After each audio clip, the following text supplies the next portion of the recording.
Makanya kemarin yang kasus Sambo pun, saya nungguin sebenarnya pengen tahu dia datang di situ kan, ternyata kagak datang. Itulah yang makanya saya bilang selama saya di sana, gue nggak pernah lihat dia masuk ke sel blok tahanan. Karena kalau masuk kita pasti tahu Pak. Saya bilang Pak, daerah lu tuh banyak judi darat Pak. Di A, di B, di C. Ini orangnya namanya ini Pak. Alamatnya ini udah sampai tepat alamatnya, tempatnya, gedungnya, lokasinya. Jawaban dia, kamu sudah lapor polisi belum? Sudah Pak, kalau gua belum lapor polisi ngapain gua ke lu? Lu kan kepala wilayah sini. Gara-gara apa? Nggak berani menyentuh. Maksudnya apakah gara-gara Ada setoran. Kalau setoran ke salah satu capresnya? Hari ini gue kedatangan tamu yang bikin Indonesia geger kali. Namanya Bro Alvin Lim. Ya kemarin beliau ini sebenarnya baru keluar penjara tanggal 25 Desember ya, setahu gue ya. Dan gue ngikutin sebenarnya perjalanannya beliau. Dan yang paling gue salut tuh sama anaknya juga, Kate ya. Yang berorasi terus meneriak-neriak tentang ketidakadilan. Ya, kenapa lu akhirnya bisa masuk penjara gitu. Mungkin nanti bisa sedikit sharing konteks. Dan kenapa gue pengen undang Bro Alvin ini, soalnya Indonesia ini kan harapannya juga bakal mau menuju ke Indonesia yang emas gitu kan.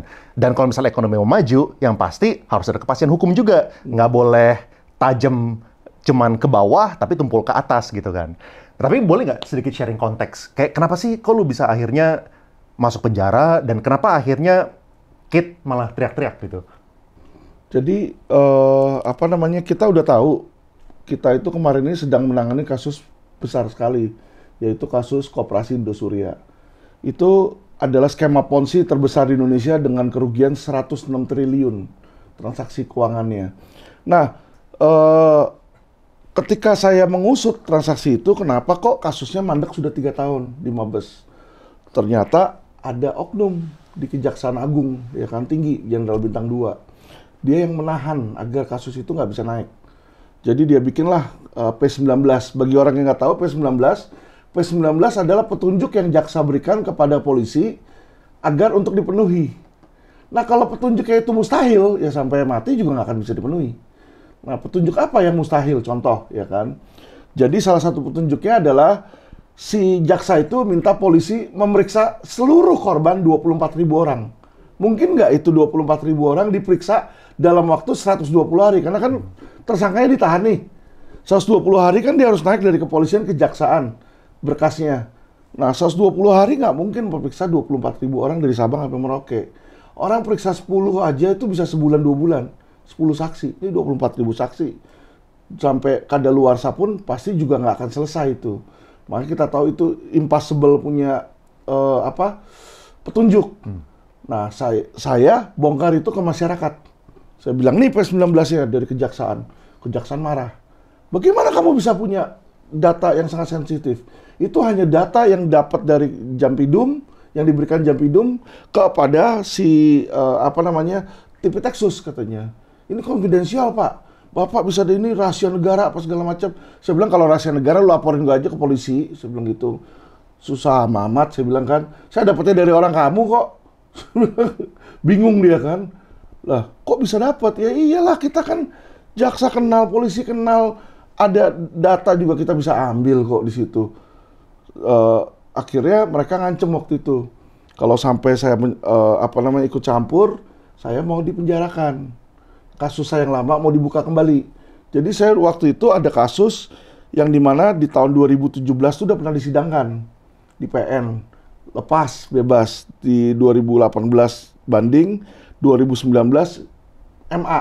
Kasasi, jaksa kasasi ke MA, inkrah. Stop tuh di situ. Belum ada putusan vonis bersalah.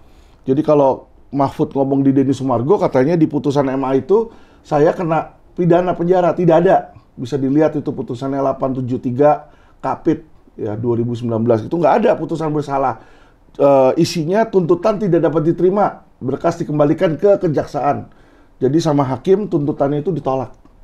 Situ, boleh sedikit sharing konteks gak? Ini case-nya case apa? Ini berarti yang berbeda ini kan case-nya kan? Ini kan berbeda, case-nya, bukan Indosuria. Iya, bukan Indosuria. Boleh sedikit. Jadi ini case lain lagi di mana waktu itu saya menanganin banyak klaim yang ditolak. Jadi karena saya latar belakang dari Amerika, kuliah di Berkeley bagian keuangan. Kuliah di Berkeley? Saya di Berkeley. Loh, kok alumni kita? Kok sama?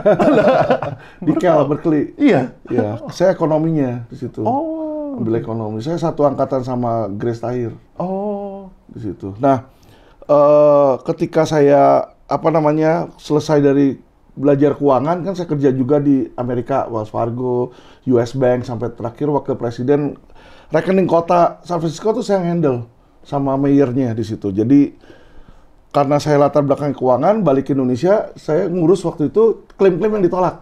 Karena enak ngurusin klaim, misalnya klaim 1M ditolak, ya kan? Sampah dong kalau ditolak klaimnya. Nah, saya urus, bisa disetujui. Saya minta 30%, contoh, sukses fee, ya kan sah-sah aja. Nah, waktu saya lakukan itu, dibilanglah saya mafia asuransi sama orang-orang. Karena orang yang klaim ditolak, dianggapnya sampah, dianggapnya penjahat. Jadi kalau Bapak beli asuransi, asuransi itu ditolak, misalnya dengan alasan seolah-olah Bapak nggak jujur. Ternyata sebelumnya Bapak pernah sakit hipertensi, tapi nggak ngomong kan, ditolak dong klaimnya dong. Nah, saya bisa bikin itu dibayar. Jadi dibilanglah saya mafia. Karena saya punya channel-channel di dalamnya juga, ya kan, manajer klaimnya, direktur klaimnya, kadang-kadang kita bagi sama dia. Jadi maksudnya, udahlah lu setujuin aja lah. Ntar gue bagilah, gue dapat 30% nih, dapat 300 juta, udah gue kasih lu 100 juta. Di ACC sama dia. Tapi kan ya memang di Indonesia kerjanya kayak begitu. Kalau nggak senggol-senggol dikit, nggak ngasih-ngasih dikit, kagak ada yang jalan. Ya kan, awal kan saya seperti itu gitu loh. Kita, yang seperti saya bilang di video-video saya dulu awal-awal juga nyogok, nyuap, dan melakukan hal-hal yang dimana kriminal lakukan. Tapi bukan berarti saya itu ngebobol asuransi. Kita menyediakan jasa. Gitu loh. Nah, terus gara-gara case itu case itu, saya waktu itu sempat ada klaim sama Allianz, nggak mau dibayar, ngotot. Saya bilang, ini bayar aja. Dia bilang, enggak. Saya bilang, kalau kamu nggak bayar, saya proses hukum loh. Karena kebetulan abis itu kan saya kuliah hukum tuh, di 2017 saya lulus. Jadi ketika saya udah lulus, itu di 2017 ada kasus, saya pikir, jalanin aja, saya udah jadi lawyer nih. Kalau sebelumnya kan belum nih. Sebelum 2017 saya belum jadi lawyer, jadi cuma istilahnya ya maklar asuransi lah, maklar kasus lah gitu kan. Nah, setelah itu saya laporin lah ke polisi, si Allianz itu. Di rute jadi tersangka, Pak. Kaget dia. Kok kasus 16 juta sama si Alvin bisa dilaporin ke Polda, di rute jadi TSK. Nah, mereka minta saya untuk cabut. Saya bilang, nggak bisa kamu cabut kecuali bayar 2 miliar. Wah, kok 2 miliar? Ini meres nih gini. Ya kalau kagak mau ya kagak usah, saya bilang. Saya nggak meres kok, kesepakatan aja. Kalau kamu sepakat bayar klaimnya, ya kan, seharganya segitu, udah nggak bisa 16 juta, saya bilang.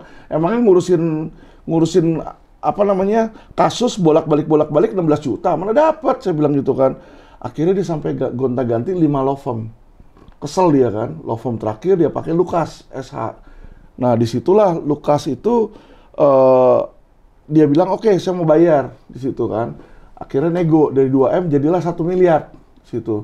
Ke saya 700, 300 ke Polda dan direktur apa semua dikasih lah sama mereka. Cabut laporan polisi toh.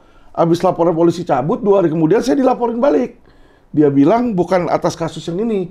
Ada klien saya yang lain yang waktu itu saya ulusin klaimnya, ya kan. Ternyata dia klien saya dalam hal perceraian.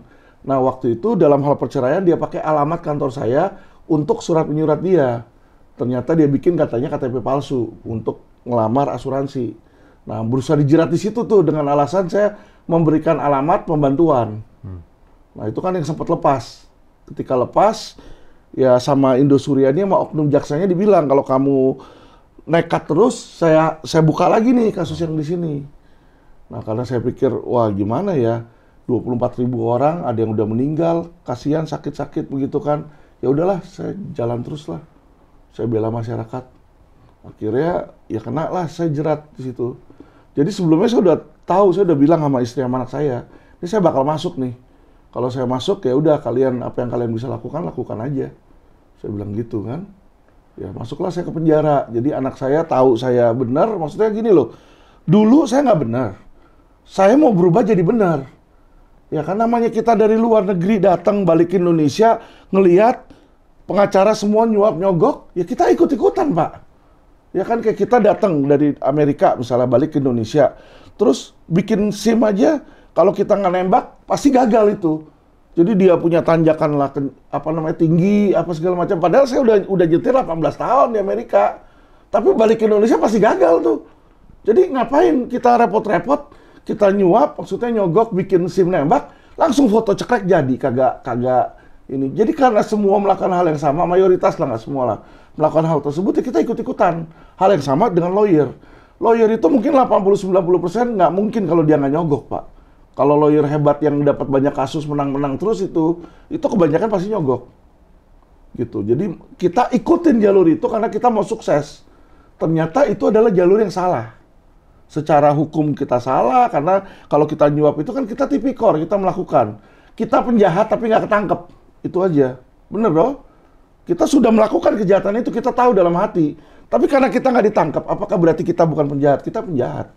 Nah itulah saya merasa sedih, di mana lawyer itu seharusnya jadi officium nobile, profesi yang terhormat. Tapi saya nggak merasa terhormat, karena saya merasa di situ saya kotor kayak penjahat. Dan disitulah saya berusaha untuk berubah. Ketika saya berusaha untuk berubah, waduh, satu dunia ini nyerang saya semua. Jaksa nyerang, polisi nyerang, hakim nyerang. Karena mereka ngelihat saya ini mau jadi bersih, yang lain pada kotor. Dan saya tahu rahasia mereka, marah lah mereka. Itu yang terjadi, Pak. Ya, ngelawan arus. Seperti itu ya, kayak gitu. Oke, gue nggak lebih banyak komentar. Tapi pengen nanya deh, pengalaman lu. Berapa lama masuk ke penjara kemarin? Saya di penjara tuh sampai 3 kali. Oh, udah 3 kali? Iya, yang pertama rebutan anak sama mantan istri. Baru balik dari Amerika, kita merasa hukum itu kayak di Amerika kan, bersih gitu kan. Saya bilang, saya sama istri lagi proses cerai, belum cerai nih, lagi proses. Anak dibawa kabur sama istri. Lah saya kan masih bapak kandung toh. Saya datang ke rumah mereka, saya ambil anak itu. Dilaporin polisi, dibilang penculikan. Ya saya nggak takut. Dibilang, penculikan apa? Anak-anak kandung, anak sendiri kok. Ya toh. Terus juga belum posisi, belum cerai kok. Bagaimana bisa dibilang penculikan? Saya santai-santai aja. Tapi ternyata benar-benar dijeblosin penjara. Jadi kata dia, oh ya ini kan penculikan cuma dugaan. Yang penting kamu saya tangkap dulu, nanti di pengadilan aja dibuktikan. Ternyata benar di pengadilan nggak terbukti. Nggak terbukti penculikan itu. Kenanya cuma memasuki pekarangan. Yang sebenarnya memasuki pekarangan itu nggak harusnya ditahan.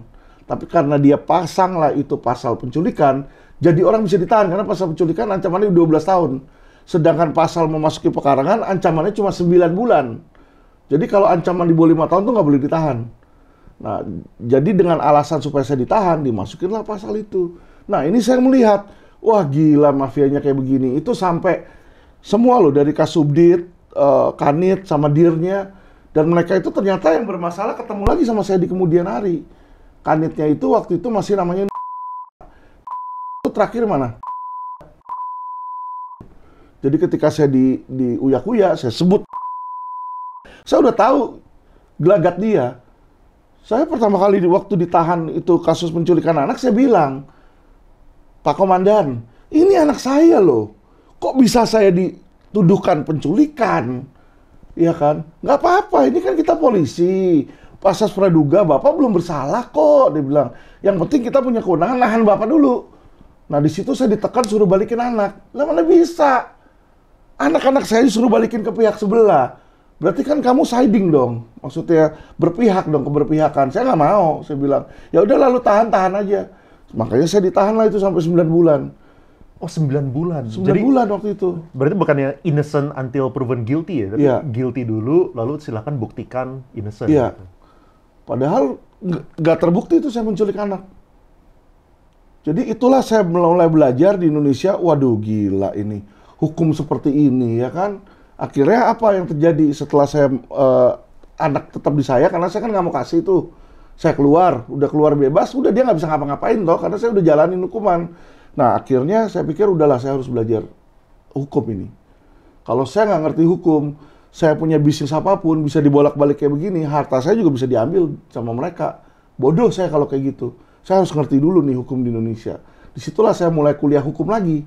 Jadi di Amerika saya udah kuliah S1 di Berkeley, S2 di University of Colorado Boulder, sama CFP di Florida State University. Kan itu ekonomi perbankan semua. Balik ke Indonesia, saya kuliah lagi S1 di STIH Gunung Jati, dan S2-nya MH di Unpam, Universitas Pamulang di situ. Waktu S1 mungkin jadi yang paling tua kali? waktu kuliah. Ya kan? Soalnya mungkin gelar udah banyak waktu S1. Jadi kalau di STIH itu kan dia ada kelas reguler, ada kelas eksekutif. Oke. Nah kalau gelar eksekutif enggak sih. Jadi gelar eksekutif itu orang-orang yang memang belajar dan orang-orang yang misalnya polisi, jaksa dia mau belajar lagi, mau kuliah lagi ke situ. Jadi memang orang-orangnya tua-tua semua sih. Oke.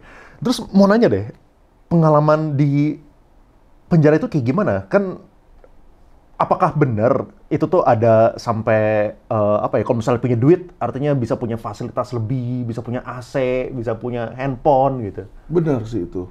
Beberapa penjara seperti itu, beberapa enggak. Jadi gini maksudnya, beberapa penjara seperti itu, beberapa enggak. Hal tersebut terjadi kan karena oknum ya, bukan karena sistemnya. Kalau sistemnya aturannya kan bilang nggak boleh AC, nggak boleh handphone ya kan. Tapi oknum ini maksudnya apa? Contoh dari kepala lapas, nanti kepala pengamanan, nanti di bawah ada kasihnya. Kalau mereka oknumnya bilang walaupun undang-undangnya atau hukumnya bilang nggak boleh, kalau dia bilang ya udah nggak apa-apa, orang pada pakai, bener dong gitu loh. Nah oknum itulah kalau kadang dia bilang oh sekarang ini contoh lapas Cipinang tuh nggak ada AC. Karena kenapa? Dia baru ganti Kalapas. Kalapas baru masuk, Pak Prayer gantiin Pak Tony Nainggolan. Nah, Pak Prayer ini bilang, sidak semua. Wah, bersih. Jadi, yang tadinya ada AC dorong, diambil Pak, disita semua. Makanya itulah sekarang penghuni tipikor yang punya duit dari Lapas Cipinang, pada pergi semua hijrah ke Sukamiskin. Karena Sukamiskin sekarang ini lagi diskon lah istilahnya kalau dari, kita kan yang namanya napi-napi denger lah. Sana aja enak, karena napi yang sebelumnya sama kita sekamar, misalnya dia pindah ke sana. Dia nelfon, bro lu sini aja, enak nih. Kenapa enak?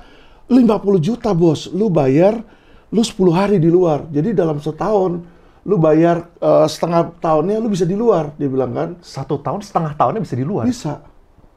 Jadi kita minta izin yang namanya Cito. Nah, minta izin Cito itu cuti keluar gitu, cuti sakit. Ya kan? 10 hari, bayar 50 juta. Nah, jadi 50 juta itu keluar dari tahanan, mau balik ke rumah kayak mau kemana, yang penting jangan mencolok. Nah, prosedurnya itu ditemanin oleh pengawal, tapi pengawal kadang kita kasih duit, udah nih buat lu nih 1 juta, udah nanti aja, nanti 10 hari gue balik, gue informin lagi, udah dia biasa oke aja gitu loh. Yang penting dikasih duit. Nah, jadi beberapa tahanan besar tuh seperti nama-nama besar yang kita tahu, pernah ditahan sebelumnya, itu pada seperti itu. Jadi 1 tahun itu setengah tahun dia di luar. Makanya kan pernah waktu itu Setnov ketangkep di toko bahan bangunan. Itu sedang Cito dia. Sedang berkoordinasi bersyarat. Wawan pernah ketahuan juga kan. Itu sering. Karena itu sudah menjadi praktek yang lazim. Ya kita tahu dari mana? Kita tahunya dari tahanan-tahanan lain. Yang memang awalnya di Salemba sama saya. Terus kan dia pindah ke Sukamiskin dong. Dia lihat di sana enak, dia telepon saya. Bro, lu kesini aja, lu ngapain di sana kemarin bayar segini. Di sini bisa, nanti gue bantuin semua. Oh iya. Dia bilang. Nah, saya nggak ke sana, tapi ada yang ke sana. Udah ke sana, dia nelfon saya lagi nih yang ke sana. Iya bro, bener tuh enak. Ayo sini aja. Kita bisa ini bareng apa ya? Karena kita di dalam ini udah kayak asrama kan. Ketemu kumpul-kumpul walaupun mereka penjahat, akhirnya kita berbaur gitu loh. Makan bareng, apa bareng, ngobrol bareng. Jadi kita nggak merasa, gua lawyer, lu penjahat. Kagak. Merasa seperti teman sel aja. Itu yang terjadi, Pak. Makanya kemarin yang kasus Sambo pun, saya nungguin sebenarnya pengen tahu dia datang. Di situ kan, ternyata kagak datang. Itulah yang makanya saya bilang, selama saya di sana, gua nggak pernah lihat dia masuk ke sel blok tahanan. Karena kalau masuk, kita pasti tahu, Pak. Pasti tahu. Oke, nah terus tadi 50 juta itu untuk 10 hari. 10 hari. Berarti kalau misalnya mau 150 hari, 50 juta kali 18 kalau kayak gitu. Betul. Masih murah loh, Pak. Itu 5 juta per hari berarti keluarnya. Murah. Bapak kalau di Cipinang, keluar tuh Pak, 1 minggu aja, itu bisa 100 juta loh izinnya doang. Kalau di Jakarta lebih mahal loh. Sana lebih murah kalau Sukamiskin. Karena, makanya kenapa Pak, tahanan-tahanan yang high class, selalu pindah ke daerah. Bapak lihat deh. Makanya kemarin kan alasannya Sambo tidak di sini, tapi ada di Cibinong. Lah TKP-nya di sini kok orangnya di Cibinong, aneh kan? Emang peraturannya boleh pindah atau kayak gimana maksudnya? Nggak boleh pindah kecuali ada duit. Lo ada duit, lo nyogok, lo bisa pindah. Gitu loh. Nah makanya kan dari situ kan kita tahu ini sesuatu yang tidak wajar. Untuk apa pindah ke sana? Ini yang jadi pertanyaan. Bener dong. Kan penjara di mana aja sama. Katanya sama, aturannya sama. Harusnya di mana aja sama dong. Tidak, Pak. Penjara yang di daerah-daerah itu mereka lebih bebas kalau keluar-keluaran. Nanti kalau ada sidak dia kasih tahu, ada sidak buruan sini ya. Tapi dia udah ada izin berobatnya. Jadi urus izin itulah, urus izin ke dokter, dokter tulis gitu loh. Sakit, padahal sakitnya sakit odong-odong. Jadi sakit yang odong-odong tuh bukan kayak saya gagal ginjal yang udah ada selangnya ini orang nggak berani pasti. Memang ini benar sakitnya. Tapi sakit mereka itu yang odong-odong adalah sakit contoh ya, saraf kejepit. Lu sampai mampus juga nggak bisa tahu bedain orang itu saraf kejepit atau enggak, bener nggak? Yang tahu cuma dokter doang. Nah jadi dokternya itulah kong kali kong sama mereka. Contoh sakit-sakit seperti itu yang nggak bisa dilihat kasat mata, Pak. Nah itu dia lakukan. Atau jantung, tapi jantung bohongan. Diambillah rekam medis orang lain, Pak. Jantung orang lain, fotonya nih sakit, ada penyumbatan gini. Padahal rekam medisnya rekam medis orang lain.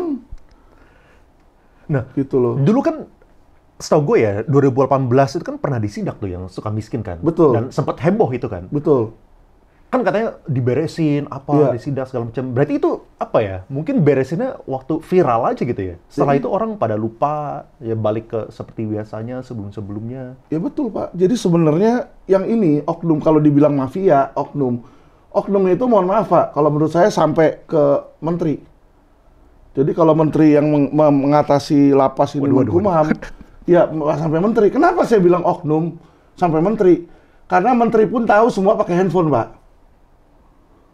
Mau tahu nggak kenapa? Kenapa? Karena yang posisi gede-gede, yang penjahat itu yang triliunan, itu bisa telepon menteri, Pak. Di depan saya dia telepon menteri, minta tolong ini. Jadi mereka tahu, menteri juga tahu ini pakai handphone. Tapi memang dia ya udahlah aturan. Sebenarnya aturan kalau dilarang pakai handphone itu seluruh lapas bisa-bisa riot, Pak, nanti kerusuhan. Karena orang dipres, dibikin stres di situ, hiburan nggak ada. Akhirnya kan apa? Bentrok nanti. Makanya ya udah nggak apa-apa handphone, jadi bisa nonton, bisa denger musik kan. Itu sebenarnya. Tapi kan beberapa nyelewengin, kayak contoh John Kay bisa hubungin dia punya anak buah di luar tuh. Seperti itu. Oke, terus ini dari tim gue ya, kemarin juga ada yang sempat research. Katanya bahkan di penjara itu bisa pesan GoFood. Oh iya bisa. Jadi GoFood itu nggak masuk sampai ke dalam sel, tapi sampai ke portir. Portir itu adalah pintu masuk ya, yang dimana ada penjaga awal. Nah di situ kasih ke penjaga, nanti penjaganya ini ambil makanannya ke dalam. Nah nanti dari dalam kita ada yang namanya tamping. Tamping itu tahanan pendamping lah. Nah tahanan pendamping itulah yang akan dari kamar keluar ngambil ke portir. Nah ya kasih duit lah ke portir, kasih duit. Terus setelah portir ada lagi rupam penjaga kasih duit lagi di situ. Terus nanti ada lagi di dalam gitu. Jadi ya kalau 50.000 ke dalam bisa 200.000 makanannya gitu. Harga makanan 50.000 bisa 200.000. Jadi kalau mau pesen kayak begitu rame-rame lah. Sekalian kalau pesan 10 tahanan kan 10 kali 50.000 500 karena biayanya sama, Pak. Mau pesan kecil atau gede biayanya sama sampai ke dalam. Mungkin kalau misalnya gitu di dalam penjara itu ada semacam dua kasta kali ya. Maksudnya orang, soalnya kan ada yang bisa keluar tapi harus bayar, tadi kan informasinya sekitar, berapa tadi, 18 juta ya? 10 hari kan? Sorry, 50 juta 10 hari, 50 juta 10 hari. Habis itu kalau misalnya makanan, ada yang mesti bayar lagi gitu kan. Jadi, tapi kan yang bisa mendapatkan privilege itu semua cuma orang-orang yang berduit. Berarti kalau kayak gitu di dalam penjara ada dua kasta gitu. Yang nggak punya duit berarti ya makan makanan sel, yang nggak punya fasilitas, tapi yang punya duit ya punya privilege yang lain gitu ya. Ya kastanya ada beberapa sih, Pak. Ada ya kayak di Indonesia aja, kayak di luar ini kan. Luar ada yang sangat miskin, ada yang golongan menengah, ada yang golongan kaya. Di sana juga sama. Masuk ke sana kalau dia nggak ada duit, berarti ya pakai handphone juga nggak bisa. Orang beli aja kagak mampu. Banyak yang kayak gitu. Jadi orang yang ditangkap di penjara, anak hilang, orang tuanya nggak tahu di mana, ininya di mana. Jadi kan otomatis di situ kagak ada duit, kagak ada apa-apa. Akhirnya dia jadilah kacung babu di dalam. Maksudnya kacung babu tuh gimana? Ya cari kerjaan di dalam. Jadi tukang cuci di dalam atau tukang mijitin tahanan lain, dikasih duit kan tiap kali. Nih pijitin gua, pijit, kasih duit gitu. Ya hidupnya gitu. Itu kasta yang di bawah. Oh, ada begituan Ya juga. ada. Jadi ada servis-servisnya juga, bahkan bisa merekrutmen juga gitu. Bisa, makanya kalau ke sana pemakai narkoba keluarnya malah jadi bandar. Karena ketemu bos-bos gedenya di sana. Itu sering terjadi. Direkrut malah di dalam. Terus apakah kalau misalnya lu lihat nih, apakah cuman di situ aja waktu pengalaman lu masuk, atau itu justru kebanyakan seperti itu, atau kayak gimana gitu penjara-penjara di luar sana? Ya memang pada seperti itu yang saya masukin. Karena saya udah pernah ke Rutan Cipinang, terus dari Rutan Cipinang ke Lapas Cipinang, terus Rutan Salemba, Rutan Polda, Rutan Narkoba Polda, ya semua yang saya masukin itu ya seperti itu. Jadi ya memang yang lebih parah malah kalau Rutan Polres, Pak. Polres itu cewek sama cowok dijadiin satu. Kalau rutan yang milik negara, kayak Rutan Cipinang, Rutan Lapas Cipinang, itu beda. Itu cowok semua. Ceweknya di Rutan Pondok Bambu. Kalau polisi kagak, cewek sama cowok jadiin satu. Jadi saya waktu itu pernah ditahan di Rutan Polres Jakarta Timur, sama cewek dijadiin satu di situ. Cewek dipakai di dalam. Jadi bisa aja saat tahanan lain lagi pengen, udah dia datengin aja, dia iniin, dia tomplok gitu. Di depan saya lihat. Kayak begitu. Karena jadi satu, dan ceweknya juga kadang-kadang mau teriak mau apa, dia malu, bisa jadi dia malu atau bisa jadi dia takut, jadi dia diem. Itu banyak kejadian kayak gitu, makanya cewek-cewek yang ditahan itu banyak yang keluarnya tiba-tiba berbadan dua. Ya karena di dalam dipakai. Gitu loh, kasihannya di situ. Kalau cowok disodomi bisa. Oh iya. Apalagi nggak ada duit gitu, dilihat situ mulus-mulus. Cowok lain kan dia pengen nggak ada pelampiasan, ya dia sikat cowok yang ada. Tapi biasanya yang anak-anak hilang yang digituin. Kalau orang yang berduit atau itu kagak. Kan dia bisa teriak ke lawyernya, bisa teriak ke keluarganya. Jadi mereka tahu lah, ini datang, oh ini anak hilang apa enggak, atau borju atau enggak. Kelihatan penampilannya. Kalau masuk, harusnya kan masuk Mapenaling nih. Kita lihat aja standar ukurnya dia punya kasta. Berapa lama dia di Mapenaling? Kalau super kuat, nggak pernah masuk Mapenaling, langsung bypass. Masa pengenalan lingkungan. Jadi kan kata Mahfud itu kan, oh ini datang nih masuk ke Mapenaling, dia 5 hari gitu kan. Mapenaling itu harusnya 2 minggu, Pak. Dibiarin di situ dulu, berbaur dengan yang lain. Itulah masa pengenalan lingkungan. Tapi itu teorinya. Ya kan, prakteknya kalau orang berduit nggak pernah nyentuh Mapenaling. Terus kemana? Betul. Langsung ke kamar. Langsung ke kamar. Kayak saya nggak ke Mapenaling, langsung ke kamar, beli kamar. I see. Beli kamar juga? Oh iya. Bayar juga kalau misalnya? Bayar. Beli kamar, masa beli kamar? Kan sel kan tinggal masuk gitu Kalau aja. you nggak beli kamar, you lama di Mapenaling. Ada yang sebulan, 2 bulan, 3 bulan. Jadi Mapenaling itu satu ruangan kayak begini nih, bisa 300 orang, Pak. Oke. Jadi kamu mau tidur-tiduran aja susah. WC, satu di ujung, itu tainya 20 meter, 20 cm. Jadi you datang mau ke WC, mau duduk aja, mau jongkok aja di situ, udah kena tai 20 cm. Tahan nggak? Nggak tahan toh. Nah dia bikin sengaja seperti itu, biar you nggak tahan, you beli kamar. Bayar berapa? Nah kamarnya ada kasta lagi, ada kasta 5 juta, 8 juta, 20 sampai 30 juta, dan 100 juta ke atas. Bedanya apa tuh? 4. Jadi kalau di Rutan Cipinang tuh ada Amazon, Barito, Ada namanya? Citarum, iya. Jadi gedung A, gedung B, gedung C. Gedung A Amazon, gedung B Barito, gedung C Citarum. Ya, jadi Amazon itu kebanyakan yang narkoba. Jadi 5 jutaan. Karena 80% tahanan tuh narkoba yang miskin lah. Kurir-kurir yang ditangkap yang kagak ngerti apa-apa, cuma mau nganterin supaya dapat duit doang, dia bukan bandar sebenarnya. Kan kenanya lama itu kurir kalau kayak gitu. Kalau lu nganternya 1 kilo, bisa seumur hidup tahanannya. Nah itu dia kagak ada duit ya, dia yang agak bawahan situ. Mungkin dibayarin lah sama bosnya dia. Barito 8 jutaan. Nah kalau Amazon itu 5 juta karena satu kamar 8 orang. Barito ya mungkin satu kamar 5 orang.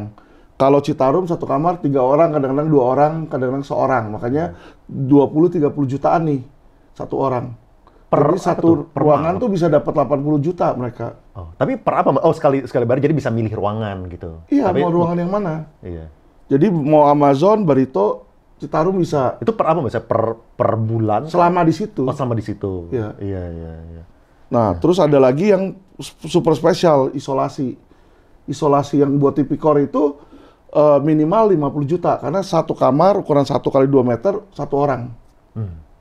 Ada bahkan tahanan tipikor yang saya kenal itu beli 3 kamar 1,5 miliar. 3 kamar terus dibobol. Bobol sama dia, dibikin mewah. Dibikin interiornya. Ya kayak si Setnov lah yang waktu kita lihat di gerebekannya narasi itu kan, di situ ada kan dia punya kamar dibobol, dalamnya dibikin kamar, dibikin ranjang apa segala macam. Ya itu hal yang sama. Karena kalau nggak ada ranjang, itu cuma beton doang. Nah, sisanya terserah kamu mau apain. Jadi kayak tadinya WC jongkok mau dibikin WC duduk, mau yang ada semprotannya bisa bawa aja beli. Iya. Angin ketika sana, angin Prayitno tuh kan yang Dirjen Pajak, yang pajak tuh yang kena masalah pajak, itu renovasinya 100 juta lebih. Dia bilang sama saya, gila bro, gue habis 100 juta lebih gini doang. Lu berapa lama sini? Bentar sih, nanti gue suka miskin lagi, kata dia. Biasa ya tuh renovasi begitu 100 juta kan. Tapi dia kan biar nyaman. Tapi Itu kalau belum misalnya lu di bongkar kamarnya kayak, tuh. kalau misalnya lu bongkar kayak gitu mungkin nanti apa ya? Kayak nggak takut kan mereka kan dulu yang sempet sharing itu kan takutnya nanti kena masalah atau apa gitu. Lah kena masalah, mau gimana kena masalah? Orang rahasia umum. Sekarang kalau dia kena, dia tinggal bilang, loh, gue kan kagak tahu sih Alvin ketika kesini, kita ngobrol-ngobrol sama kayak ngobrol-ngobrol sama yang lain.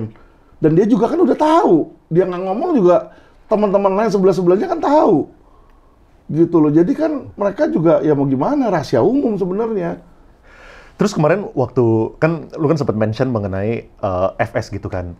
Nah, pengen tahu deh pandangan dari seorang yang dari bidang hukum ya. Itu case-nya kayak gimana sih? Soalnya kan dulu kan pernah ada keputusan hukumannya kan hukuman mati. Iya. Dulu pernah ada. Habis itu, ini setahu gue ya, itu tuh dirubah Seumur hidup. jadi seumur hidup gitu Betul. kan.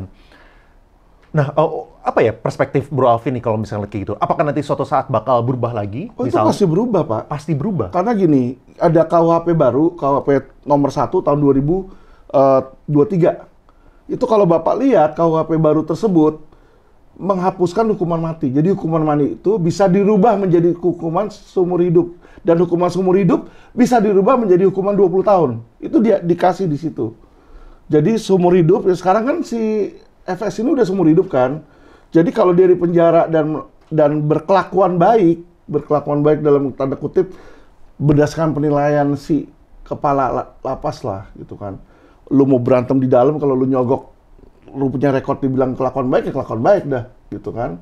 Nah, kalau berkelakuan baik di situ selama berapa waktu tertentu, hukuman seumur hidup itu bisa dirubah lah menjadi hukuman 20 tahun.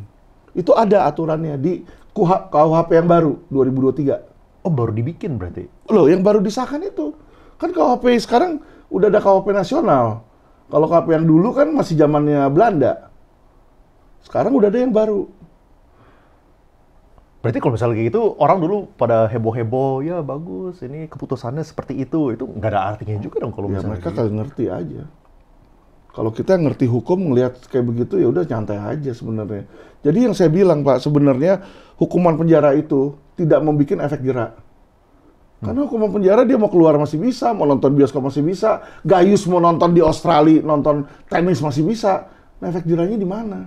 Kagak ada. Yang ada cuma memberi makan ke oknum-oknum. Keluar dari oknum kepolisian, dimakan oknum jaksa. Keluar dari oknum jaksa, dimakan oknum hakim. Keluar dari oknum hakim, dimakan oknum sipir. Udah gitu aja sampai dia lepas. Jadi kalau dia punya duit ya dia hidup nyenyak. Makanya disitulah kalau tipikor-tipikor itu seharusnya hukuman itu ya perampasan aset. Biar dia miskin. Baru dia di dalam berasa, di penjara. Kalau kaya mah kagak akan berasa lah. Tapi kan susah soalnya, kan bisa pakai nomini, bisa pakai nama orang lain, bisa pakai apa gitu, sehingga kekayaan dia akhirnya udah tersebar kemana-mana, udah mau nariknya juga bingung Kalau gimana sih. perampasan aset kan nanti pembuktian terbalik, Pak. Jadi misalnya si A korupsi, ya kan? Yang dicek itu nanti bukan aset si A doang, A dan keluarganya dan temennya. Nanti misalnya istrinya, ya kan? Kerja nggak? Kagak. Kok bisa punya aset mobil Mercy di rekening bank 100 M? Nah, itu disita dulu. Lu buktiin dapat uangnya dari mana? Itulah pembuktian terbalik. Jadi TPPU ini bisa pembuktian terbalik. Oke. Nah, ini gue baca nih, ini menurut Transparency International ya. Iya. Skor kita itu 32 di tahun 2012. Iya. 32. Abis itu naik jadi 40 Iya. di tahun 2019. Abis itu sekarang menurun lagi nih ke 34. Iya. Ya. Nah, jadi berdasarkan Transparency International ini, skor kita, Indonesia itu tuh lebih korup daripada Sri Lanka, Brazil, Argentina, India, Ghana. Dan kita ini lebih bagus dari siapa? Afghanistan, Bangladesh gitu. Dan yang pasti buat gue ini ya jujur, apa ya, mau sedih pasti, tapi kan ya gue masih berharap one day kita bisa menuju ke arah Indonesia emas kan. Tapi kalau misalnya dengan yang tadi lu share kayak gitu, kesannya ini nih kayak low risk tapi high gain gitu. Kayak lu korupsi di luar, ketangkep, kalau misalnya ketangkep pun juga, masuk penjara pun juga masih mempunyai fasilitas ini, setelah keluar pun masih kaya juga gitu. Ya kan? Nah, kayak apakah itu realitanya? Lalu kalau misalnya iya, buat ngerubah ini semua gimana caranya? Ya, sangat benar bro. Yang bro bilang itu sangat benar. Jadi itulah kalau bro lihat, kenapa penjahat investasi bodong itu laku dan menjamur banget di Indonesia.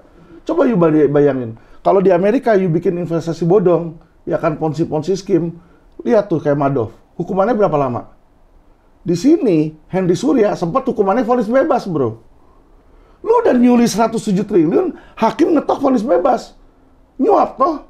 Kalau kita ngomongan logika, walaupun kita nggak ada bukti, tapi logika kita bilang, lu 107 triliun udah tadinya ditangkap, ditahan di polisi sama di jaksa, di hakim bisa lepas, pasti lu nyuap. Pemikiran kita kan normalnya begitu. Ya sama, habis itu Mahfud teriak toh. Saya teriak, semua kita pada teriak, korban-korban. Akhirnya apa? Disidang lagi di kasasi. Kasasi baru kena 18 tahun. Tapi bisa lepas dulu sebelumnya, kalau nggak ada dukungan tuh, dorongan, dia akan selamanya lepas. Dan sekarang sudah banyak yang lepas-lepas kayak gitu. Contoh bro, Indosuria. Indosuria yang baru ditangkap tuh anaknya doang loh, bapaknya belum loh, istrinya belum. Ini kan uang ini yang namanya TPPU nggak mungkin, uang 107 triliun, cuma dia sendiri yang bro bilang. Pasti nyebar dong. Melalui siapa? Saudara dulu, ke teman, ke ipar lah, gitu kan. Ini mereka udah menemukan aliran dana tersebut, tapi polisi nggak mau proses. Yang udah dijadikan tersangka, itu malah kabur, DPO, dia bilang. Nah, Net 89, hal yang sama. 16 triliun tuh Net 89, ya. Dua tersangkanya utamanya, direktur sama komisarisnya, yaitu Andrianto dan Samilo, itu bisa kabur, DPO. Katanya ke Kamboja, nggak balik nama. Terus yang ketiga Wana Arta. Jadi ini ada satu di Indonesia ini ya, Tipikteksus namanya, tindak pidana ekonomi khusus. Nah disitulah dimana penjahat-penjahat berkantong tebal bro. Kalau lu cuma kejahatan 1 miliar, 2 miliar, gak bakal masuk Tipikteksus, dilempar ke bawah, ke Polda atau Polres. Kalau udah Tipikteksus, itu minimal 35 miliar. Ya minimal, kerugiannya sampai triliunan. Makanya yang di situ itu karpet merah juga kita lihat. Masa tahanan si Henry Surya ke situ diborgol juga kagak. Udah kayak karpet merah. Datang ke sana bagi-bagi dolar, siap dan pada begitu semua. Ya toh. Jadi susah kalau kayak begitu, ya susah kalau dibilang tadi ya otomatis menjamurlah kejahatan-kejahatan keuangan di Indonesia. Dan itu yang terjadi. Bro, lihat deh. Dari tahun kuda sampai sekarang udah tahun naga nih, tahun 2024. Masih korup. Dan itu masih banyak penjahat-penjahat investasi bodong. Zaman dulu kita tahu Sportman, Cipaganti, Langit Biru. Sekarang Indosuria. Selagi kita ngomong nih, dibikin lagi nanti MLM baru. Ponzi scheme baru. Ya kan, GCG, nanti MMM, banyak banget Pak. Dan itu semua triliunan loh. Kenapa? Mereka feeding on people lack of literacy. Literasi baik keuangan maupun hukum. Jadi dia nggak paham hukum, nggak paham keuangan, dipikir terdaftar OJK aman, kata dia kan. Semua yang gagal bayar banyak terdaftar OJK semua. Jadi masyarakat bingung membedakan mana yang benar, mana yang odong-odong. Lo bener loh, kayak asuransi Wana Arta itu terdaftar OJK, Dan bahkan direkturnya ini ketua dari AJI, Asosiasi Asuransi Jiwa Indonesia. Ketuanya dari Wana Arta. Jadi orang berpikir dong, this is must be real, karena government punya ketuanya juga dia, kata dia kan, badan-badan ininya. Terus apalagi selain di situ banyak Minapadi, ya kan, Narada, itu semua terdaftar OJK dan mereka ngeluarin yang namanya mutual fund. Ternyata mutual fund-nya bodong. Kan kasihan Pak, orang-orang kayak begitu. Terus apa ya, kayak kalau misalnya dari pengamatan lu ya, kayak ngebedainnya gimana kalau kayak gitu? Soalnya kan tadi kan, izin OJK aja tidak menjamin benar atau enggak gitu. Mungkin itu akhirnya terregulasi, tapi kan bisa aja bisa jadi rugi juga lah besar seperti itu. Apa ya? Ada cara ngebedainnya nggak kalau kayak gitu? Apakah dari track record atau dari apa? Nggak bisa dibedain. Dari track record nggak bisa dibedain. Itu yang membedakan cuma satu. Itikat baik si owner. Iya. Jadi kalau owner ini dari awal udah bilang, gue mau bikin perusahaan, gue timbun, udah sampai banyak banget menggulung, gue bawa kabur. Ya udah nggak bisa ngapa-ngapain orang di situ. Contoh kayak Indosuria. Indosuria itu banyak loh perusahaannya, bukan cuma koperasi doang loh. Ada koperasi Indosuria, ada Indosuria Inti Finance yang buat finansialnya kayak leasing gitu kan. Ada lagi dia asuransi Indosuria Life di situ. Jadi lini dia banyak. Dan orang ngelihat gedung di Tamrin aja Pak, gedung 1 triliun itu di Tamrin, gedung Indosuria. Iya. Belum dia lihat cabang-cabangnya di Gading Serpong ada, di Medan ada, di tiap kota ada tuh puluhan. Orang berpikir kan, ini mah pasti perusahaan bagus, secara investasi bagus. Tapi ternyata tujuannya apa? Buat bawa kabur duit. Orang nggak ada yang tahu. Tiba-tiba hilang aja duitnya. Nah ini yang sering terjadi, makanya untuk orang masukin di situ, Indonesia ini, makanya secara segi hukum, kenapa sih ini terjadi? Menjamur, karena hukumnya itu tidak menjamin, Pak. Pejabat-pejabatnya bisa disuap, itulah makanya penjahat-penjahat ini jadi berani dan jadi menjamur di sini. Dan juga resikonya nggak tinggi. Soal begitu masuk, fasilitasnya ada, pas keluar masih kaya. Gitu. Itu dia. Jadi tidak ada namanya efek jerah, itu nggak ada di situ. Terus kenapa sih menurut Bro Alvin ya kayak bisa sampai industri hukum? Ini gue apresiasi, ini bahkan dari Pak Mahfud sendiri yang ngebongkar di media ya. Ini realitanya yang terjadi di Indonesia. Ini gue kira-kira nge-quote dia lah. Katanya bahkan bisa misalnya ada tanah 2.000-3.000 meter, ditanyain mau nggak punya tanah itu, gitu kan. Habis itu dia bilang, loh nggak bisa dong, itu kan tanahnya orang lain, gitu. Habis itu dia bilang, asal Bapak mau, kita bisa bikin. Kita bisa bikin akta palsu, ya kan. Habis itu bikin hukumnya, digugat di pengadilan, lalu habis itu nanti diusir ownernya, gitu. Nah, sebagai pengacara, kenapa sih ini bisa terjadi? Apakah ya, dan apakah kita nih ada tren sebuah perbaikan gitu? Oh, ternyata walaupun ini terjadi, kemarin-kemarin itu kejadian besar, tapi ada beberapa case ternyata orang-orang yang jujur sudah ditempatkan di posisi-posisi yang strategis, bisa ada inilah light at the end of the tunnel gitu. Jadi gini ya Pak ya, kalau mau dibicarakan tentang itu Pak, mafia itu ada. Dan kenapa mereka menjamur? Dan hal yang lebih gampang dari itu deh Pak, ini kita ada ruko Pak, punya klien investasi bodong, ya kan, dapat ruko. Ruko itu dapat masih kosong kan, kita mau jual belum laku kan. Ini belum lama langsung tiba-tiba diserobot preman parkir Pak. Jadi kita punya ruko, kita gembok, gemboknya diganti sama dia dengan gembok dia. Dia masukin di dalam parkiran, dia tarikin duit buat orang-orang parkir di dalamnya dirusak keadaan dalam. Kita lapor polisi, ya kan, nggak jalan. Diselidiki ketika saya turun, ini ada apa kan? Saya turun toh, saya selidikin kan. Ada backingannya Pak, Kombes. Jadi kalau kita lapor ke Polres, ke Polsek, masuk ke penyidik brigadir gitu, pasti kalau yang datang Kombes, diem udah. Saya lihat kayak begitu.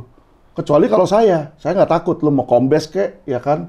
Lu mau jenderal kek di situ, mau bintang 4, lu kayak begitu gua labrak. Tapi kan nggak semua orang punya nyali kayak saya dan punya resource kayak saya, Pak. Ini yang kita sayangkan. Jadi Bapak berpikir, Mahfud bicara seperti itu. Mahfud sudah tahu dong kondisinya jorok. Pertanyaan saya, Pak, apakah sekarang kondisi itu sudah terbaiki? Belum toh? Kalau sudah terbaiki, Ganjar nggak mungkin bilang penegakan hukum di angka 5. Ganjar aja bilang angka 5, raport 5 tuh raport merah loh Pak, dari 1 sampai 10. Berarti Ganjar aja mengakui itu tidak baik. Dia jadi Menko Polhukam aja nggak bisa memperbaiki, Pak. Bapak tahu kenapa? Kenapa? Kita pernah ada klien, ya, berkasus, lapor ke mereka. Ditanya, ini siapa gembong di sononya? Si A. Oh, kalau A nggak usah lapor lu. Ngerti, Pak? Jadi pejabat udah tingkat tinggi sekalipun nggak berani lawan oknum, Pak. Nggak berani. Kalau udah dibilang nama A itu udah kagak ada yang berani. Karena dia gembongnya di situ. Nggak bakal lu menang. Makanya kalau saya melihat ya, Pak, kalau pejabat aja takut sama oknum sama mafia, gimana dan kapan Indonesia mau baik? Nggak akan, Pak. Lo mau ganti cawapres, lo mau ganti presiden, tetap akan seperti itu. Karena kalau setara Menko Polhukam aja takut, Pak. Takut loh. Kalau dia bilang dia berani, Pak. Saya tantangin nih sekarang nih. Kita ambil aja judi darat, Pak. Saya tahu beberapa tempatnya. Contoh di Semarang, contoh di Jakarta, ya kan ada tempat judi darat, kita datengin. Berani nggak dia sama gue datengin? Lu beresin. Lo kan lu Menko Polhukam. Bener nggak, Pak? Polri di bawah dia kan? Berani nggak lu beresin? Saya sudah lakukan hal yang sama, Pak. Saya kontak waktu itu gubernur di salah satu wilayah, ya kan, yang sekarang jadi capres. Saya bilang, Pak, daerah lu tuh banyak judi darat, Pak. Di A, di B, di C. Ini orangnya namanya ini, Pak. Alamatnya ini udah sampai tepat alamatnya, tempatnya, gedungnya, lokasinya. Jawaban dia, kamu sudah lapor polisi belum? Sudah, Pak. Kalau gua belum lapor polisi, ngapain gua ke lu? Lu kan kepala wilayah sini. Lu gubernur di sini. Masa gua kalau nggak lapor ke lu, ke siapa lagi? Jawaban dia, kamu wilayah sini bukan? Lah apa hubungannya? Saya warga negara Indonesia. Kalau terjadi kejahatan dimanapun di Indonesia, gue bisa dong lapor ke situ. Oh iya kan Bapak bukan daerah sini, Pak. Bukan wilayah sini. Udah biarin aja, Pak. Kagak diurusin. Ini salah satu capres? Salah satu capres. Ngomong kayak begitu. WA-an sama... WA-an. Abis itu dia nelfon. Ini siapa ya? Dia bilang gitu. Udahlah kamu kesini aja. Nanti saya ketemuin sama Kapoldanya. Saya ketemuin sama Kapolresnya. Nggak usah, Pak. Saya bilang kalau ketemu sama Kapoldanya. Saya bilang, Kapolri aja gue WA langsung kok bisa. Tapi mereka juga nggak bisa gerak, nggak berani gerak. Pak, Bapak lihat judi itu sampai sekarang masih kucing-kucingan, Pak. Dibilang melanggar hukum, tapi ada. Anda mau main SBO Bet, itu udah yang paling di apa waktu pertandingan bola. Itu ada iklan gede-gedean, SBO Bet. Itu apa? Judi online, Pak. Terang-terangan. Jadi kalau dibilang dilarang, orang gua ada terang-terangan begitu, lucu. Makanya saya kalau ngelihat kayak begini, Indonesia ini lucu. Dan mereka tahu kayak begitu, gubernur pun tahu. Calon presiden yang sekarang menjabat pun tahu siapa gembong judi online-nya, Pak. Tapi tidak ada yang berani menyentuh. Gara-gara apa? Nggak berani menyentuh? Maksudnya apakah gara-gara... Ada setoran. Kalau setoran ke salah satu capresnya, maksudnya? Bukan ke salah satu capres. Penegak hukumnya semua disetor. Sampai posisi tertinggi, Pak. Jadi percuma lu mau ngomong mau lapor kemana, polsek, polres apa, kagak akan diladenin. Coba deh, saya kasih Bapak nih kalau kita mau taruhan nih. Ya kan, saya tahu nih 3 lokasi di wilayah. Kita lapor ke polisi nih bareng nih Pak, pakai podcast Pak. Berani nggak dia gerbek? Saya berani taruhan potong kuping nih Pak. Nggak akan berani gerbek. Nanti pasti dilempar-lempar. Oh lapor aja ke Polda, oh lapor aja ke Mabes, oh lapor aja ke sini. Udah intinya nggak ada yang jalan Pak. Siapa yang berani nemenin kita ke sana gerebek lokasi judi? Nah, terus apa ya? Kesana kan kayak belum kemana-mana. Bahkan tadi kalau gitu skor yang diberikan sama Transparency International ini kesannya akurat banget gitu. Kita dari 2019 sampai sekarang malah turun gitu kan. Betul. Tapi apakah ada sebuah improvement yang dilihat sama Bro Alvin atau Bro Alvin lihat nggak ada improvement sama sekali gitu? Nggak ada improvement Pak. Yang ada makin brengsek Pak. Itu yang terjadi. Semua merasa bahwa melanggar hukum itu it's okay thing. Jadi maksudnya gini, ini ada hukum ya kan. Gimana nih saya rig the law? Rig the law tuh istilahnya cari loophole lah. Semua dilakukan dan semua pasangan capres saya yakin Pak lakukan hal itu. 02 contohnya MK kan kita tahu. Kenapa cawapres bisa jadi ini? Karena MK dirik sama dia kan? It's not a good thing loh, bukan a plausible thing dia bisa masuk situ. Saya sih nggak apa-apa siapa mau jadi ini. Mereka banyak bilang saya mendukung 02, saya mendukung 01, saya ingin 03. Kagak. Saya mau penegakan hukum baik. Kalau jelek saya bilang jelek. Jadi 02 pun juga ada dosa-dosanya. Yang kayak MK kan nggak bisa kayak begitu Pak, dia rubah khusus karena satu orang mau naik. Dibikinlah gugatan MK. Tapi gugatan MK yang ketuanya di MK, pamannya dia. Lu gimana kagak menang? Lo iya dong. Saya ngajuin gugatan MK berkali-kali aja nggak pernah ada yang dikabulkan Pak kalau nggak ada begini Pak. Susah gitu loh. 03 pun sama, koar-koar, ya kan, dikasih tahu nih ada judi begini-begini, kagak berani. Mereka itu semua tidak berani dan mereka coba nginin hukum. Kalau dia bilang, oh politik dinasti, si Jokowi politik dinasti, oke, saya setuju, tapi bukan cuma dilakukan oleh Jokowi, Pak. Partai Banteng juga, lu maknya tadinya presiden, anaknya bisa jadi ketua DPR. Kalau maknya bukan presiden, emang anaknya bisa jadi ketua DPR. Ngomong aja belepotan kok. Nah iya, etika aja orang masih mau ngomong dimatiin sama dia mic-nya, kagak punya etika. Dia bilang Jokowi nggak punya etika. Ya, lu juga ngaca dong. Nah inilah yang terjadi, Pak. Kalau satu orang melanggar etika, melanggar hukum, dibilang oke, ini ikut. Jadilah apa? Jadilah sebuah tren bahwa melanggar itu is oke. Karena sudah dilakukan dan sudah terbiasa. Contoh, Pak, nyuap. Nyuap itu bagi orang Indonesia, masyarakat umum, terutama minoritas Chinese kayak saya, ya, menyuap polisi, it's a common thing. Lu mau bikin SIM, saya mau tahu, Pak, minoritas kayak kita, berapa yang benar-benar ngikutin tesnya. Saya rasa mungkin nggak ada, Pak. Dia bayar biasa 400.000, bayar nembak 700, beda 300, tapi tinggal foto. Orang pasti mau tinggal foto aja.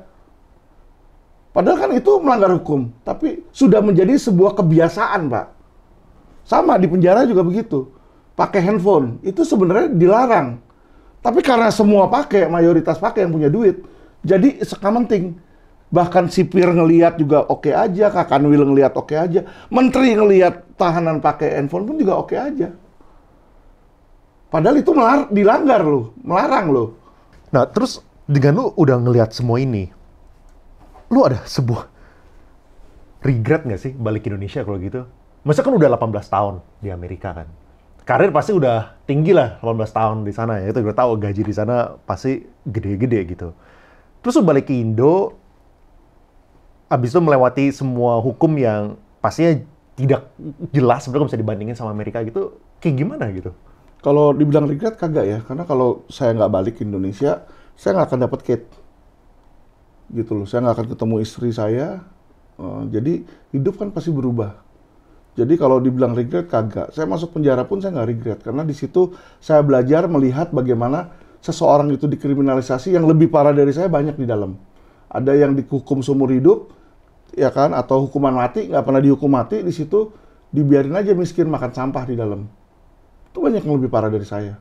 Jadi saya untuk regret kagak, karena saya belajar, ya inilah value of life di situ. Tadi yang dibilang kan, tadi kan yang dari tadi kita ngobrol kan satu sisi kan, dimana kalau misalnya ada koruptor masuk ke situ, masuk penjara, bisa udah industrinya lah gitu, yang mereka bisa main-mainin. Tapi sebaliknya ternyata banyak juga orang-orang yang tidak bersalah, tapi mereka malah dihukum berat gitu. Ya kayak Jessica. Jessica itu kalau secara hukum, Pak, sebenarnya itu nggak boleh masuk. Ini kan makanya kenapa jadi polemik di Indonesia kan. Kita sudah ada aturan hukum hitam di atas putih nih, Pak. Pasal 183, isinya pasal 183 KUHP itu, seseorang dinyatakan bersalah ketika ada dua alat bukti dan keyakinan hakim. Apa artinya dua alat bukti dan keyakinan hakim? Berarti ini harus ada dong dua-duanya. Alat bukti dua sama keyakinan hakim ini harus ada. Tetapi dalam kasus Jessica, hanya keyakinan hakim, alat bukti duanya ini tidak ada. Saksi nggak ada, ahli kagak ada, yang mengetahui dia melihat dia masukin bunuh kagak ada. Ya kan, bukti surat nggak ada, bukti petunjuk nggak ada, tapi orangnya itu kena hukuman 20 tahun, Pak. Itu kalau menurut saya adalah sebuah jelas-jelas pelanggaran hukum. Orang udah ada tulisannya kok dinyatakan bersalah ketika ada dua alat bukti dan keyakinan hakim. Ketika itu tidak ada, nggak boleh itu divonis bersalah. Kalau di Amerika nggak mungkin terjadi, Pak. Kayak O.J. Simpson kan, dia dituduh membunuh kan, nggak ketemu alat bukti kan, ditahan atau dipenjara atau dilepas? Kan dilepas. Walaupun udah jadi keyakinan semua orang, Betul. walaupun itu ya. Alat buktinya harus ada dong. Nggak bisa cuma keyakinan doang. Ini pun sama. Hakim yakin dia membunuh. Tapi kan nggak ada alat buktinya. Nggak bisa, karena hukumnya menentukan seperti itu. Kalau dia bikin hukum baru, itulah kesewenangan, Pak. Ya kan? Tapi kenapa Jessica bisa masuk? Karena lawyernya kurang vokal saat itu. Kalah sama pihak waktu itu kan si Edi Darmawan Salihinnya tuh, bapaknya sini, teriaknya kenceng tuh. Nah, di sininya kendor tuh. Kalau di sana waktu itu teriak juga dan bilang ini zolim ini kalau begini. Nah, saya yakin juga hakimnya nggak berani. Hakim itu juga manusia, Pak. Jadi maksudnya pressure gitu, social pressure gitu. Betul, makanya ada sekarang no viral no justice. Kalau udah viral, hakim juga takut untuk berbuat yang enggak. Oknum itu bekerja di dalam kegelapan, Pak. Ketika lu bikin itu ruangan terang, orang bisa ngelihat, dia takut, dia kabur dia. Masa dia mau nyuap, mau nyogok, mau apa, melakukan kegiatan buruk di posisi terang, semua orang lihat. Itu yang terjadi. Makanya kalau kita gembar-gemborin, saya bisa datang LQ udah viral begitu, males tuh semua tuh. Udah polisi, jaksa hakim malam, tinggal samperin saya, udah bos, lu maunya apa bos? Udah lu nanti gue bantu. Oh iya, saya mau ini klien saya lepas. Ya udah, klien lu lepas. Lu jangan datang sini sidang ya, lu kasih anak buah lu aja. Udah, saya nggak sidang, lepas. Karena dia nggak mau kita ribut-ribut situ, nantinya KPK apa semua pada datang lihat.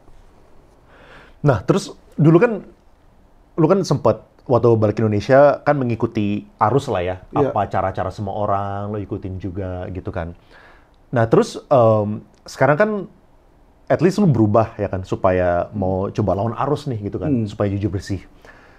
Dan juga bahkan nggak suap-suap. Tapi emangnya bisa di Indonesia tuh pengacara kalau misalnya bahkan kita berkeyakinan klien kita ini benar gitu ya, tapi kita nggak nyuap, emang kita bisa menangin kasusnya? Ada beberapa kasus kita nggak nyuap menang sih, Pak, di situ. Tapi kan kita udah kasih tahu ke kliennya, ini saya nggak nyuap loh. Kalau dia bilang, Pak, tapi saya mau pasti, ya udah, mau pasti ibu maunya apa? Mau saya temuin aja deh sama hakimnya sana, ngomong langsung. Tapi saya nggak mau loh Bu ikut campur di situ. Ya udah ngerti dong maksudnya, lu kalau mau nyuap lu datang aja langsung, gua kenalin dah. Iya, saya nggak mau ikut campur nih. Nah, biasanya mereka takut. Kalau datang ngasih duit sendiri kan takut dibohongin, takut apa kan. Saya bilang ya saya maunya begitu. Ya paling dia nanya, gimana Pak kalau ke pasien? Kalau pasien, lawyer kita nggak bisa memberikan sebuah janji, pasti bakal menang. Ya kan, tapi saya akan berusaha sekuat tenaga, Bu. Dan ini kalau kita bikin terang nih, kita pakai jurus no viral no justice, saya bisa bilang kemungkinannya 70% ibu menang, gitu kan. Nah, dia biasa, oh yaudah Pak, jalan, gitu loh. Ya tentu kita nggak bisa 100% orang kita nggak nyuap. Tapi berarti case-case yang dimenangkan tanpa menyuap ini baru bisa menang kalau misalnya viral gitu? Betul. Kalau nggak, jangan harap. Di Indonesia seperti itu sekarang. Oke. Mungkin final words ya dari lo nih. Mungkin pertanyaannya kan lu salah satu orang yang gue ngikutin lah dari dulu gitu kan. Bahkan waktu Kate sempat menyuarakan, gue sempat DM dia juga tuh di Instagram. Kate, mau nggak ini kita dukung lah kalau misalnya untuk penegakan hukum di Indonesia gitu kan.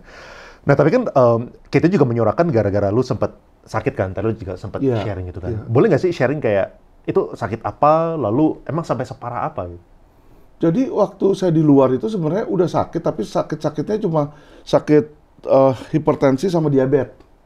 Jadi tensinya tinggi, diabetes tuh gula darahnya tinggi. Jadi kan cuma keleyang gitulah.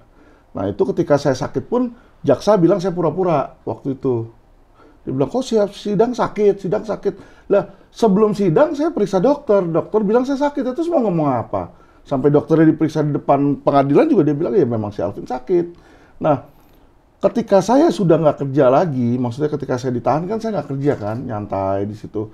Ya, namanya pikiran nggak tadinya bekerja terus tiba-tiba mandek, jadi tiba-tiba penyakitnya tuh pada ngebandel. Tiba-tiba saya nggak lama, 3 bulan kemudian gagal ginjal. Jadi stadium 5 udah langsung gitu loh. EGFR-nya itu 5, cuma 5 doang. Nah, kita tanya sama dokter, kok bisa begini? Dokter bilang, ya itu karena kamu hipertensi. Memang kalau orang hipertensi seperti itu. Ya kita kan nggak mungkin nuduh dong, wah jangan-jangan air gue diracun nih, kok bisa cepet banget? Ya saya nggak tahu sih kenapa. Kalau menurut dokter sih karena saya hipertensi. Jadi sampai sekarang ini saya seminggu 2 kali cuci darah, Pak. Gitu loh. Cuci darah, udah gagal ginjal, gagal jantung di sini, diabetes, tensinya selalu di atas 200. Jadi hidup ya, saya cuma hidup hari demi hari, makanya kenapa saya pikir, udahlah bantuin masyarakat aja lah, saya hidup yang benar. Gua, kalau menurut dokter juga hidup nggak lama, saya mati kan minimal saya ke surga. Pemikiran saya ke situ, udah nggak nyari duit lagi. Kalau nyari duit saya dari umur 24 di Amerika kerja wakil presiden, sebulan 1 M saya gajinya. Mobil Porsche, Lexus di sana, rumah punya, dibayarin, ada kartu corporate bank, corporate account, saya tinggal gesek aja mau kemana. Nanti kalau di Las Vegas ada limosin, ada helikopter. Saya vice presiden, wakil presiden. Dan saya punya akun sendiri, karena setiap kali misalnya saya mau entertain customer, ya kan bisa customer bank yang uangnya tinggi. Karena saya manage 1% top client di Amerika. Jadi 1% top client, orang-orang yang uangnya banyak, 1% teratas, itu kita handle yang di BofA. Nah itu tim saya waktu itu. Kan ada private di Bank of banking. America ini ya? Di BofA di Amerika. Makanya saya hidup di sana udah enak. Saya waktu di sana sangat fat, bro. 120. Ya. Tapi di sana ya udah bosan lah. Hidup maksudnya bosan dalam hal, saya dari umur 18 sampai umur 28. Ya saya namanya umur 28 kan kita mau cari jodoh ya, gitu kan. Nah, sedangkan orang bule, orang ini kan saya kurang begitu suka. Bule tuh ya kulitnya ada bintik-bintik. Kalau yang orang hitam juga kayak kita, ya nggak, kita punya sexual preference nggak ke situ lah. Saya lebih suka orang Indo, ngomong nyambung apa gitu kan.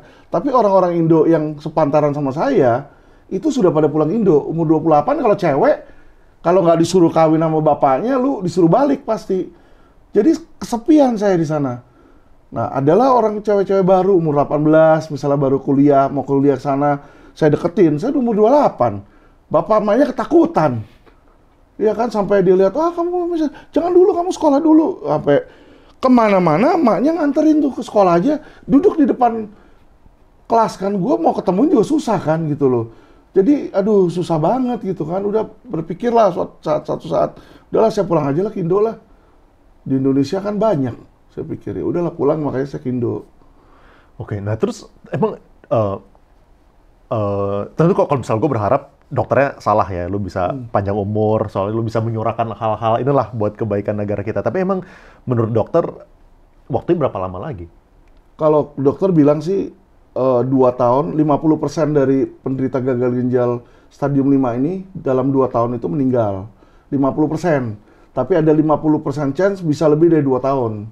Kalau dia dapat donor ginjal. Berarti sekarang lagi mencari donor ginjal? Harus cari donor ginjal lah. Oke. Jadi harus tahu yang golongan darahnya juga harus match gitu ya. Saat ini sedang proses mencari berarti? Iya, cari dulu. Kalau udah cari, dapat, baru dites nanti, dites ke dokter gitu loh.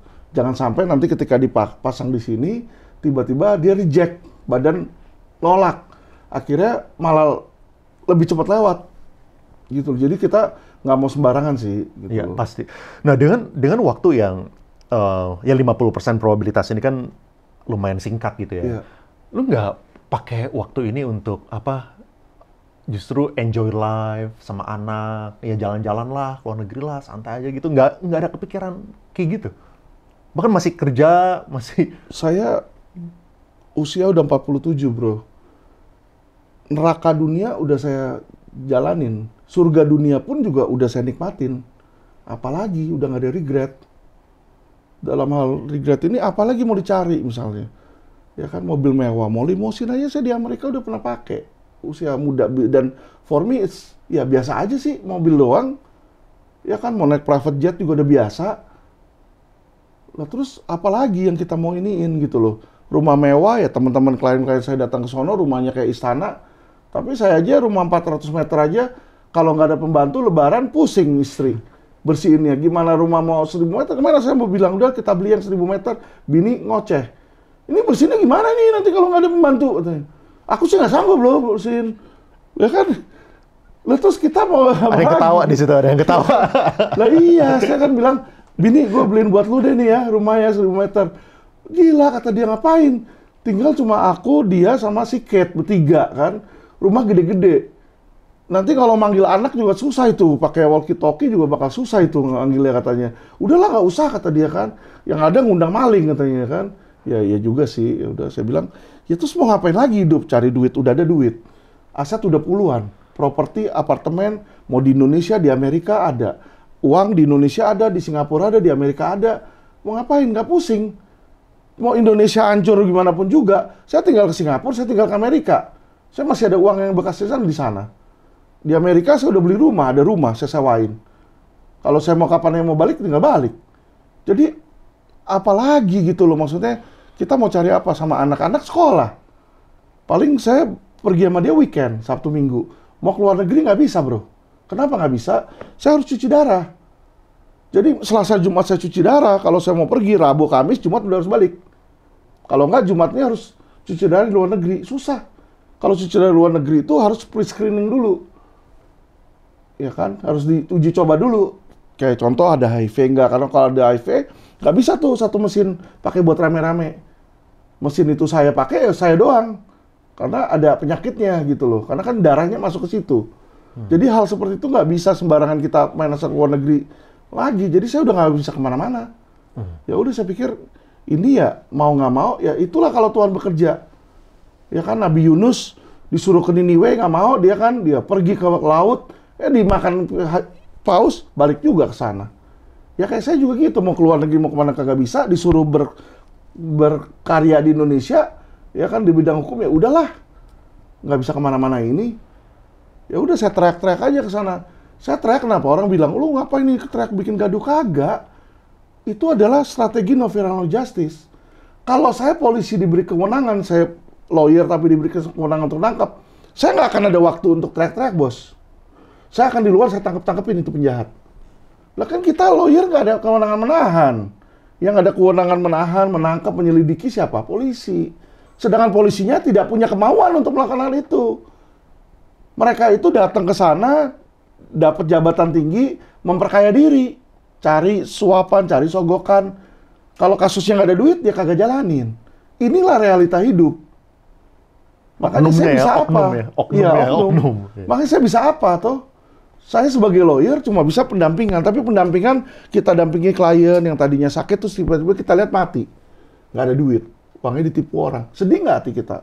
Dan kita nggak mampu ngapa-ngapain loh. Akhirnya apa yang kita lakukan kalau sudah desperate? Teriak. Orang teriak itu bukan karena dia mau awalnya teriak loh, dia udah frustasi, sudah desperate. Ini yang terjadi sama masyarakat. Bertahun-tahun dia punya investasi bodong nggak jalan, kayak contoh Wana Arta, mafia tanah itu kan, mafia tanah tuh nomor 1 loh. Itu ada yang bertahun-tahun udah fight, 10 tahun menang, masih juga diinin lagi. Nanti dia PK di atas PK lah, ono lah ini, nggak ada selesai-selesainya bro. Otomatis itu orang sampai stres, sampai orangnya mati. Frustasi nggak? Frustasi. Nah itulah ketika orang frustasi dia teriak. Udah nggak mampu. Iya. Jadi inilah kenapa kalau terjadi kegaduhan, itu pertanda sudah hukum itu di titik paling rendah. Jadi kalau dibilang hukum itu berantakan dan oknum itu ada di setiap partai, 01, 02, 03, ada oknum bro. Kita ngomong oknum ada. Ya kan, jadi kalau mereka bilang pilihlah 0 berapa, ya kan hukum berubah, kagak akan. Gue udah tahu kok capres-capresnya gue tantangin. Nih ada judi online di sini, lu berani nggak? Ada judi darat nih. Orangnya di sini, ayo datang sama gue ke sono. Kagak berani bos. Lu gubernur aja kagak berani berantas judi di daerah dia. Ngapain lu jadi presiden? Lu iya dong. Lu jadi presiden juga podo wae. Lu kan tinggal ngomong Polri. Polrinya juga kagak berani. Polri saya udah ke Kapolri, udah saya WA, Pak. Ini di sini ada Pak judi ini gini. Dibaca doang, Pak. Kalau saya maki-maki baru dijawab. Ke Kapolda aja. Kapoldanya saya ini kagak jawab. Pura-pura setelah saya masukin Tempo, dia ada sidak. Udah saya sidak, lokasinya kosong. Ya iyalah goblok. Lu sidak, sebelum sidak anak buah lu kasih tahu dulu bakal ada sidak. Setelah selesai sidak, saya dikabarin lagi, itu buka lagi, ada fotonya, ada videonya lagi. Kan lucu kalau kayak begitu kan. Jadi mereka tidak ada keseriusan bro untuk memberesin. Ini yang saya lihat di Indonesia. Jadi sampai kapan, sampai tahun kuda pun nggak akan beres. Sama kayak lapas. Lapas kalau lagi sidak, wah rame. Oh iya ini oknum, ada yang bawa masuk. Tapi ada terus. Oknum biasa kan sekali-sekali kan. Ini ada terus nih, forever nih. Forever and ever. Jadi kita bingung bro.